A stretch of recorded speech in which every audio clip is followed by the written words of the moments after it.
Olá, seja bem-vindo. Começa agora mais um Sem Edição. Hoje é quinta-feira, dia 16 de junho. Estamos ao vivo pelo Facebook e mais tarde esse programa será exibido no site de Veja. Quinta-feira é dia de Marco Antônio Villa. Tudo bem, Villa? Tudo tranquilo. Você está contente, né? O Santos está no G4 rumo ao título. Ainda que com os mesmos 13 pontos do São Paulo, que está em sexto.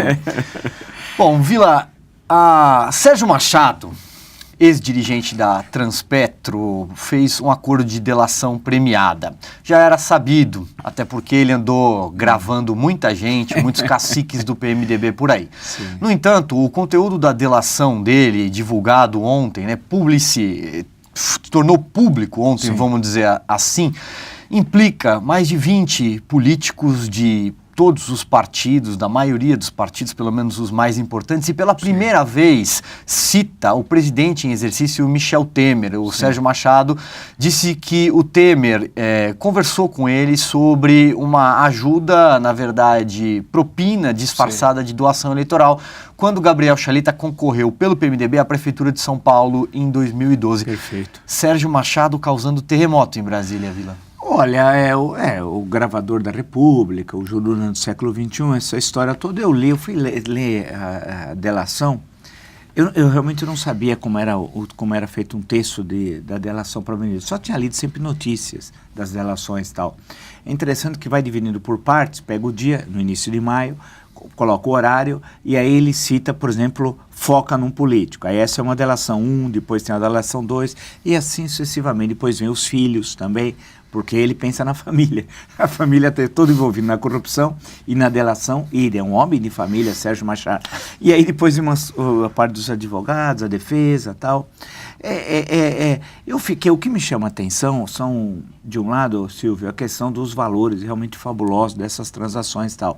Porque grande parte, vale lembrar, acaba aquela história que era dinheiro para campanha. Não, é dinheiro para o bolso dos políticos. Então não tem essa conversa. Alguns tinham mesadas de 300 mil, 400 mil, imagina o que é isso tal. E valores fabulosos, e mesada ao longo de um período de anos e mais anos tal.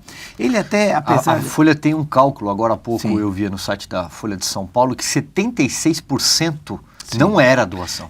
Eles vão embolsando. E o que chama a atenção é que vem esse longo período, as transações são muito altas.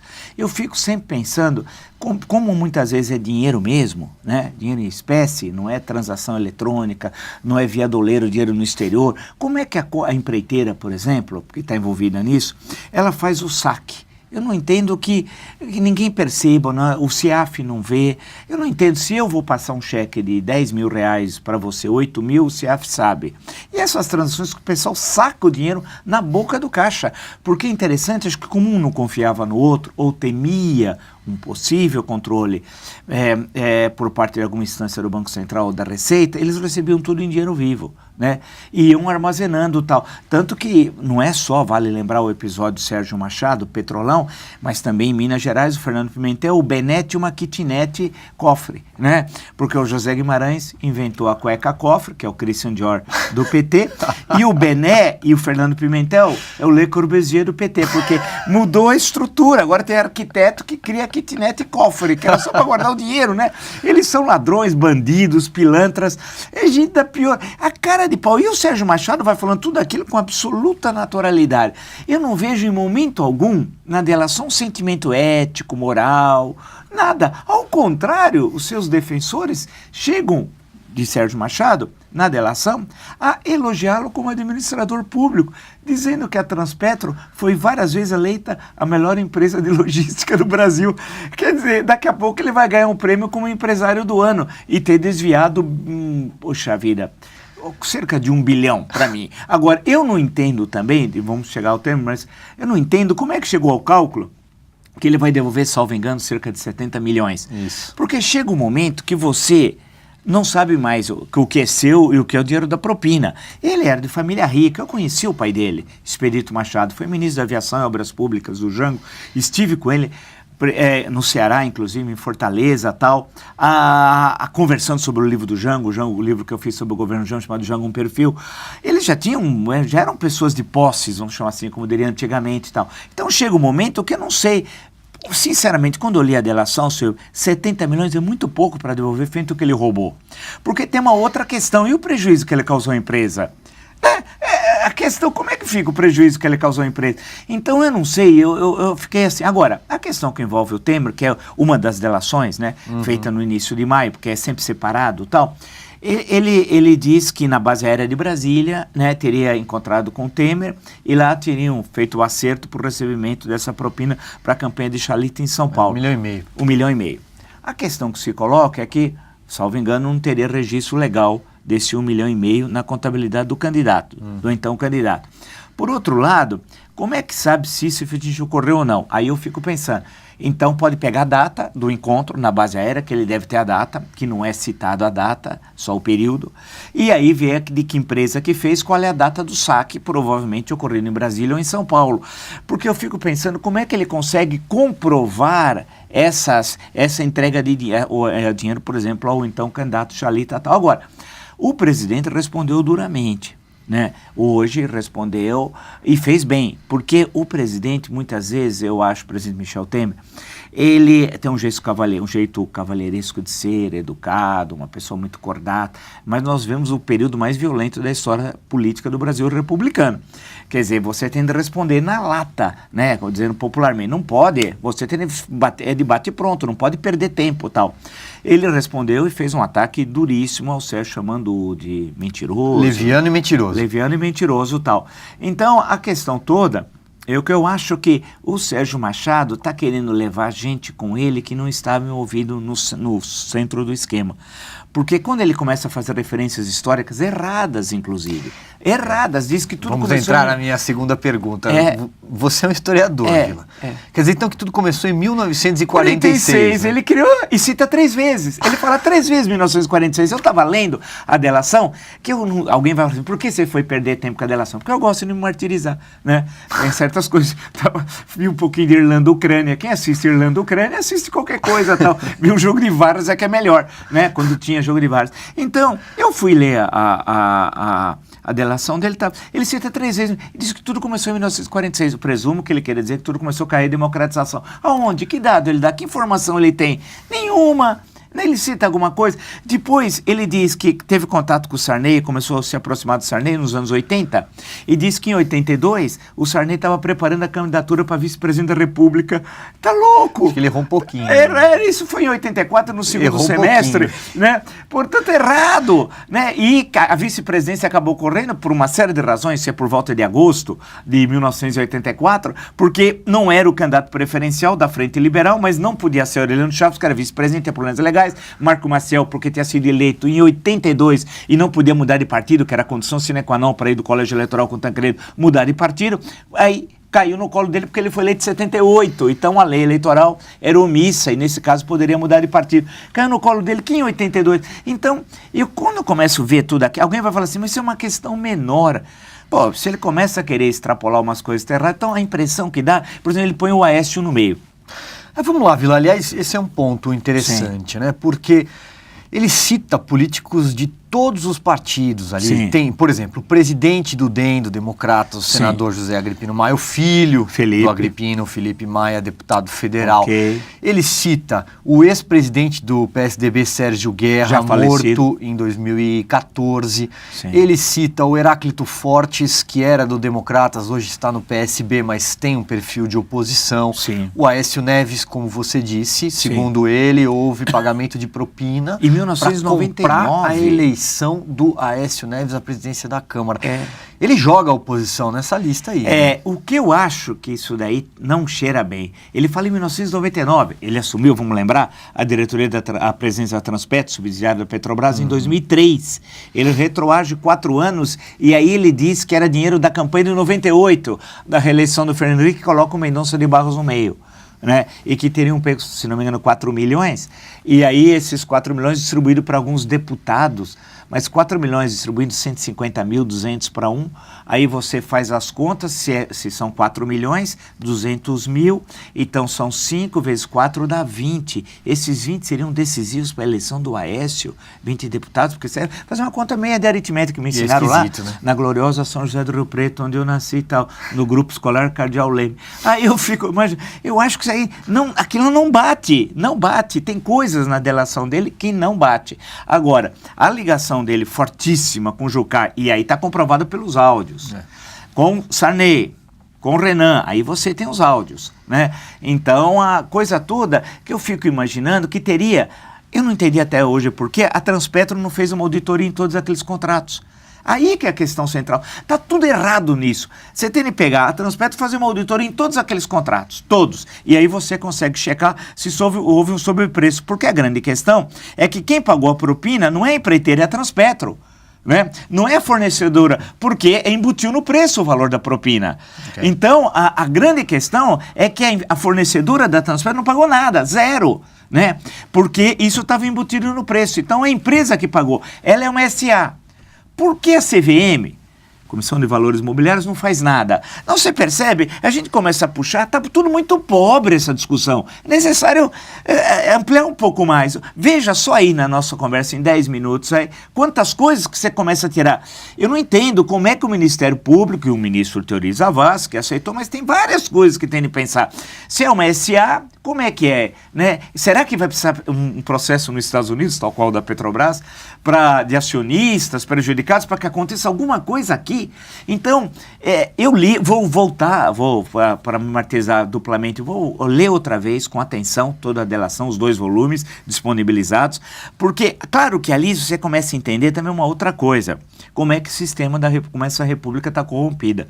E ao identificar a corrupção, essa república, usando uma expressão do início do século XX, dos críticos da Primeira República, ou República Velha, a república carcomida e tal, dessa república carcomida, de um lado, você vê toda essa estrutura de corrupção, e principalmente o grande sócio era o PMDB, os caciques do PMDB, porque é a gente menor que vai recebendo. A Jandira Fegali pegou 100 mil, né, os outros pegando 300 mil por mês, ela pegou um total de 100 mil. Quer dizer, é interessante como é que a corrupção, como é que os outros entram, Jandira Fegali, mas o filé... E aí essa grita, hein?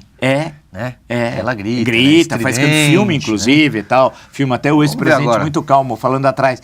O Lula tal, naquela célebre sexta-feira. Mas o que chama no conjunto de estudo é o seguinte, é que você tem toda essa estrutura corrompida, mas os mecanismos de controle do Estado ou das empresas estatais não funcionam. Porque se funcionasse os mecanismos internos de controle, a Transpetro não teria pago esses sobrepreços. Né, que foi sobrepreço em todos esses... Quer dizer, eu nem sei quem agora, se foi nomeado, a minha ignorância, o novo presidente da Transpetro, ou se está o mesmo ainda da gestão Dilma. Né? E também penso o seguinte, se esses pagamentos eram feitos dessa forma, a pergunta não é só o Sérgio Machado na Transpetro, e a estrutura toda da empresa, né? E a estrutura intermediária, não é possível, os volumes são muito altos de dinheiro. E tem o filho também no exterior, que estavam montando toda uma estrutura, o DID mudo, o Expedito Machado Neto e tal, né? Que estaria montando todo um esquema. Então, isso só na Transpetro, quer dizer, e as outras subsidiárias, BR Distribuidora, por exemplo, e aí? Isso é do Collor, né? Do Collor, supostamente seria do Collor. E a Petrobras, como é que fica? Né? Afinal é a empresa mãe, né? Isso para não ir para o resto do governo e tal. Então o que chama atenção é que como você teve uma estrutura que tomou o aparelho de Estado, e no caso aqui em tela é a questão da Transpetro, como é que essa estrutura está corrompida. E aquela lenda de que vai ter eleição agora, mas não vai ter dinheiro de pessoas jurídicas, de empresas, então vai moralizar, conversa fiada. O roubo da corrupção, quase a maior parte dele, era para o bolso dos políticos. Essa história que desvia porque a campanha é cara, é uma balela. Né? Mas quem é que vai pagar a campanha, Vila, esse ano, hein? É uma curiosidade que eu tenho. Você imagina o seguinte, Silvio, o dinheiro do Petrolão está aí. Uma curiosidade que eu tenho. Claro, o dinheiro do Petrolão. Você acha que o dinheiro do Petrolão não vai regar a campanha em 2016? Tem dinheiro aqui fora. Esse dinheiro entra, sai, ninguém tem controle de nada. A Receita só tem controle da gente, de pessoa física, que ganha pouco. Aí ele nos enche a paciência, qualquer errinho. Os grandões da República roubam, assaltam, são cafajestes, ladrões, bandidos, marginais, porque estão à margem da lei, daí que são marginais, né? E ninguém pega nada. E esse dinheiro do Petrolão vai irrigar a campanha. Nós vamos ver a campanha de 2016 nos grandes centros urbanos. E se não é o dinheiro do Petrolão, em sua maioria, vai ter o dinheiro dos sindicatos, porque, claro, quem tiver candidatura vinculada a sindicato, a organizações ou até igrejas, vai ser favorecido, claramente. Então é uma balela essa história de não ter dinheiro de empresas e tal. Há quem diga que vai ter mais Caixa 2. Vai ter mais Caixa 2, K maior vai ser uma desfaçatez. Prepara-se, é que agora nós somos, claro, olhando para Brasília. Evidentemente, a campanha municipal só na segunda quinzena de agosto, que as pessoas vão lembrar, vai ser uma campanha muito curta também.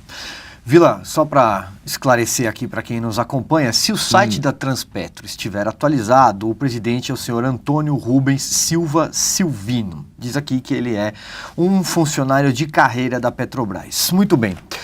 Vila, deveria falar, né? Ele, por exemplo, soltou uma nota, né? Parece tudo isso, ele devia soltar uma nota, mas ninguém fala. Nós somos um país de covardes, de bananas, sabe?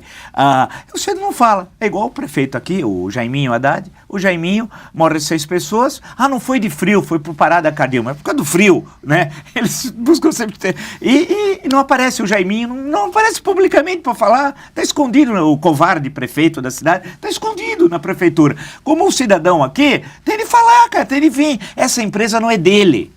Essa empresa é do Estado, é nossa. Ou a gente entrega, então, privatiza tudo isso. Agora, não é possível, ele fica na moita. A pergunta é, continua o esquema de corrupção lá? Será que começou com o Sérgio Machado? Ele tinha um esquema precedente ou não? Estou perguntando, né? Será que ele saiu e acabou o esquema de corrupção? Todo mundo passou a ser honesto de uma hora para outra? Será que outros na empresa não estavam envolvidos? É tudo muito estranho, né? Vila, eu queria conversar com você sobre o Eduardo Cunha, mas antes já que você tocou no assunto, eu vou embarcá-lo aqui no nosso Sem Edição. Essa história aqui, ocorrida aqui em São Paulo, da morte de 5 moradores de rua por causa do frio, as noites têm sido muito geladas aqui na capital paulista, essa história me chama a atenção pelo seguinte: a justificativa da prefeitura, do prefeito Fernando Haddad, porque ele orientou a GCM, né, a recolher colchões e cobertores que os moradores de rua deixam.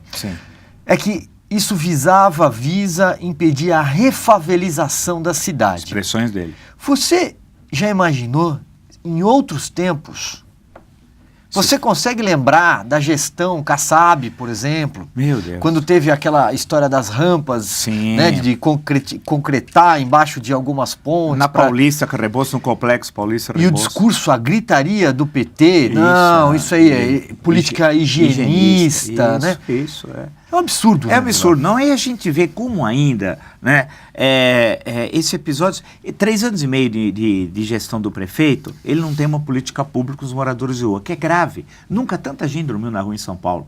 Por incompetência, a prefeitura nada fez. Cadê os albergues? Cadê os albergues? Nada. Ele se omitiu, porque ele é um omisso.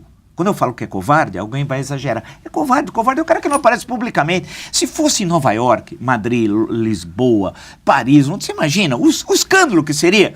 Cadê os 55 vereadores? Né? Que tem de fazer alguma coisa. Cadê a turma? Custa caro pra caramba aquela Câmara dos Vereadores. Não faz nada. Então, aí ele vem e diz isso, né? Não tem, né? E fica elas por elas. Ninguém mais fala mais nada. Morreu há um mês atrás, numa segunda-feira, né, até com o dia que eu lancei meu livro, que ele falsificou a agenda. Ele falsificou a agenda dele e o Ministério Público tem um inquérito. Naquela segunda-feira choveu. No final da tarde, começo da noite. Teve uma chuva forte. Morreu uma senhora no Lago da Concórdia. Eu não sei o nome dela. Ela morreu. Ele fez alguma coisa? Se pronunciou? Não. Eu nem sei o nome dela. Como eu não sei o nome desses 5 ou 6, porque é uma dúvida se não teria um 6º, eu sequer sei o nome. Não sei se é homem ou mulher, o que aconteceu. Mas eles acho que estão atrapalhando, devem morrer mesmo, né? Ele está falando em favelização. Em suma, ele não tomou atitude nenhuma. Ele fechou os olhos. Aí é assim, é o jeito do PT. E o PT ainda, por incrível que pareça, em São Paulo e no Brasil, continua com a hegemonia do discurso, da narrativa do presente. Porque quando você abre certos jornais ou certos sites na internet, a impressão que dá que o governo Temer vai cair amanhã e que todos os problemas do Brasil, ele só está há 30 dias no governo, ocorreram por causa do governo Temer. Então a Dilma viaja, vai para cima, vai para baixo com dinheiro público, que não pode, não há norma, decreto, lei, dispositivo constitucional, a não ser uma resolução do Senado assinada pelo Renan, que deu esses direitos a ela, tal, indevidos, né? Eles continuam com o domínio da narrativa do presente, né? Bombardeando o governo a toda hora, dando a ideia de que esse é um governo que vai cair amanhã, que o impeachment não vai ser aprovado, algo que é absolutamente improbabilíssimo que o impeachment não seja aprovado, porque qual seria a alternativa? Seria o retorno da Dilma. Aí retorna a Dilma, ela nomeia o ministério, acho que o Guilherme Boulos para as cidades, já que o Stedley fala que tem o exército do MST, deve ser ministro da Defesa, o Stedley. Eu acho que, vocês imaginaram que seria o retorno da Dilma, né? Isso é impensável. Os setores responsáveis da política brasileira, e o Senado tem muitos defeitos, mas não tem gente tão louca, a não ser aqueles petistas e as séculas do projeto criminoso do poder que querem devolver o governo a essa senhora e tal. A maioria, ninguém vai votar. Isso está claro. O processo de impeachment é pro forma. Todo mundo tem seu voto. Você acha que alguém... vai chegar uma testemunha secreta que vai entrar com uma informação, igual aqueles filmes que a gente vê, os filmes de Hollywood, os filmes B e tal, aquelas coisas, nada, não tem coisa alguma. Então já está tudo decidido. O que eu não consigo entender é quando aparece, né? Qualquer gráfico, tabela, feito pelos jornais, até aparece a coluna dos indecisos. Eu não consigo entender como algum senador pode estar indeciso hoje, dia 16 de junho. E eu duvido, quando eu vejo no jornal O Estado de São Paulo, uma informação que eles põem todo dia, eu acho que aquela informação é um desserviço. Para ser claro, eu acho que não pode nunca adorar a pílula, sabe? Tem que falar... Tem um assim, não encontrado. Pô, não encontrado eu acho ótimo. Como o senador não foi não encontrado? Ele encontrado há quantas semanas? Mas será que não é possível encontrar? A grande questão é que aquilo lá, inclusive, serve ao projeto criminoso do poder, dizendo que tem 38 votos ou algo do gênero, né? Aquela é mentira. A gente sabe que tem mais do que os 54 necessários, né? A gente sabe que ninguém se coloca... Imagina, agora o que chama atenção é que o setor empresarial fica calado, como sempre, né? E não sabe o perigo que tudo está correndo. Quais são as hipóteses possíveis? Qual é o cenário poder? Ou ela volta, o que é improvável. Outro, o governo Michel Temer continuar, o que é muito mais do que provável que vai ocorrer. E um novo governo Temer, porque a partir da aprovação do impeachment, um novo governo, novo ministério, muda tudo. É claro que vai ser assim e tal. Ou eleições nesse ano. Alguns falam eleições gerais. Quer dizer que vai ter eleição para prefeito, governador, vereador, deputado federal, senador, para tudo, para presidente, para os 3 senadores também, será? E os deputados vão topar. Vão topar, os deputados e senadores vão votar. Vão votar, todo mundo. Têm, né? Todo mundo. E o governo tem uma maioria incrível, né? Que a gente sabe, o governo Dilma, o ex-governo Dilma e tal. Então isso é um absurdo. Então, a grande questão que se coloca, nós temos o governo Temer. E é o governo Temer que vai continuar. Agora, é um governo que tem uma sustentação, apesar de numericamente é forte na Câmara, e eu creio que também no Senado, até agora nada de importante, evidentemente foi rejeitado, né? Mas ele não tem uma política de comunicação eficaz. O governo Temer tem de aprender que a comunicação é vital a qualquer governo, e ele não consegue se comunicar. Hoje, excepcionalmente, o presidente foi e enfrentou a questão do Sérgio, não deixou a fervura continuar e rapidamente se posicionou. Mas os seus ministros, especialmente os ministros da casa, os ministros políticos, eles tendem a aparecer mais, ocuparem o espaço. Eles não podem se recolher, porque senão o espaço é ocupado pelo PT e pelos seus asseclas, né? Filho, então pra gente encerrar, vamos falar de Eduardo Cunha, porque finalmente o Conselho de Ética votou e aprovou o parecer que recomenda a cassação do Eduardo Cunha. A deputada Tia Heron, do PRB da Bahia, apareceu. A gente vai colocar na tela o momento em que a Tia Heron anuncia o seu voto. Acompanhe. De todo modo, meus pares, meus colegas, Brasil, ei Brasil, eu não posso aqui absolver o representado nessa tarde. Eu não posso. Quero votar sim com o relatório do deputado Marcos Rogério. Eu não aguento a comemoração do Júlio Delgado comemorando um gol ali, né, do Atlético Mineiro ao fundo. Vila, você acha que para ser bem direto, o Eduardo Cunha tá morto politicamente? Ele tá caminhando para a sepultura. Porque a situação dele ficou muito... Ele ele considerava que ele seria vitorioso no Conselho de Ética, acabou perdendo por 11-9, né? E agora tenta alguma manobra na Comissão de Constituição e Justiça, não vai conseguir, inclusive porque o presidente é muito sério, o deputado Osmar Serralho, não vai conseguir. Foi o relator do mensalão, né? Isso, da CPMI dos Correios, foi importantíssimo, a melhor CPI que eu vi na minha vida, tá, o melhor trabalho. Isso vai ao plenário e aí tem os 503. E na atual situação, ele está muito difícil a situação dele. Corre até boato de possível delação premiada dele e tal, o que eu também acho que no momento não passa de boato e tal. Mas a situação dele é absolutamente desconfortável. Aí vai resolver a questão da presença da Câmara, né? Que é vital, né? Você não acha que uma das preocupações, se não a maior do Eduardo Cunha nesse momento, não é a prisão da mulher dele? É, claro, da Cláudia. Que está Cláudia nas mãos do Sérgio claro. Moro, né? Ele sabe, esse, parodiando o Lênin, é o elo mais fraco da cadeia do Cunha, né? O elo mais fraco da cadeia imperialista seria a Rússia, dali que poderia, lá que ocorreu a Revolução de 17. Parodiando, o elo mais fraco em relação ao Eduardo Cunha é a mulher, assim como o Lula e o Luiz Cláudio, né? É uma situação complicadíssima. O Lula sabe que o filho pode ser preso a qualquer momento, tal. Que não recebeu 2,4 milhões nem 10, agora sabe-se que é 14, né? Então vai a Cláudia subindo. vai subindo. A Cláudia, realmente, a situação dela é muito desconfortável e tudo indica que ela pode ser presa. Tem a filha também. Tem a filha também. Realmente ele é uma família que desvia unida, né? Uma família que desvia unida permanece unida, deve ser provavelmente o slogan deles. Agora, a coisa é muito... Ele está absolutamente enfraquecido contra a parede, não tem alternativas, perdeu as suas bases, ele percebe o voto do deputado do Pará, o glorioso Vladimir Costa, do Solidariedade do Pará. Ficou bem claro que era um jeito da tropa de choque dele, fazia barulho, escândalo, xingava, agredia seus pares e tal. Então a situação do Eduardo Cunha é muito difícil. E aí vai resolver a questão também criada pelo STF, porque o STF, ao afastá-lo, o suspendeu também da presença da Câmara e do mandato, criou uma situação anômala, porque você só tem vacância por renúncia, falecimento ou ser cassado pelos pares, né? Então, ficou essa situação que levou ao Valdir Maranhão. O Valdir Maranhão é produto do STF, né? Então tem de resolver essa questão. É claro que o Valdir Maranhão é produto de muito mais coisas. É bom lembrar, e o Eduardo Cunha falou até isso, ele recebeu mais votos que eu para a mesa diretora. Esse é o problema. Quem é que os deputados nas composições elegem para compor a mesa? Porque ninguém presta atenção Ninguém nisso, presta atenção. Eles votam para presidente. A disputa é pela presidência. O resto é tudo pro forma, né? Ninguém presta atenção. Ninguém, secretário-geral, não sei. Lembra que André Vargas já ocupou cargo de vice na mesa? Sim.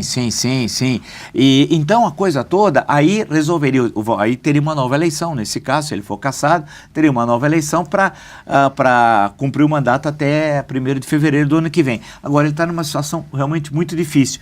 E tudo indica, se não tiver nenhuma última manobra, que isso deve ocorrer no máximo em 2 semanas, mas no máximo em 2 semanas tal. É que alguns estão falando que também tem o mês de julho, etc, tal, parará, mas eu acho que dificilmente ele escapa. São João, no caso dos deputados do Nordeste, mas dificilmente a situação do Cunha ficou agora realmente para ele extremamente difícil. E aí vamos ver como é que as delações do Sérgio Machado, que atinge, por exemplo, no caso do Renan, presidente do Senado e do Congresso, né? Porque aí a coisa vai ficar muito feia, tá? Mas o Renan ainda tem meios de se defender. Mais sólido, pode empurrar a crise para o segundo semestre, mais lá para frente e tal. Agora o Eduardo Cunha não, a situação dele está muito difícil. Muito bem. Vila, obrigado. Valeu. Esse foi o Sem Edição, obrigado pela sua audiência e até mais. Tchau.